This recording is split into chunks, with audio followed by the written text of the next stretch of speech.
Hello everyone and welcome back to another video from Apps Academy. In this video, I'm going to show you how to log out from your account on the Telegram application. So let's get started right away. First of all, open up the Telegram application on your device, and since you are already logged in, you will be taken into your home page.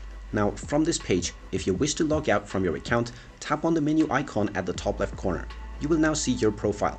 Simply tap on your username and this will take you into the settings page.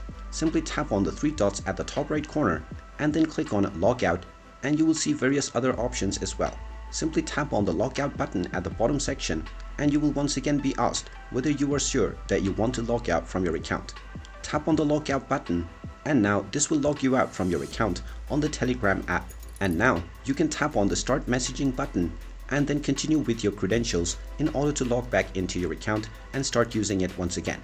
And there you have it. That is how easy it is to log out from your account on the Telegram application. If you find this video helpful, make sure you hit that like button and subscribe to our channel if you haven't done so already.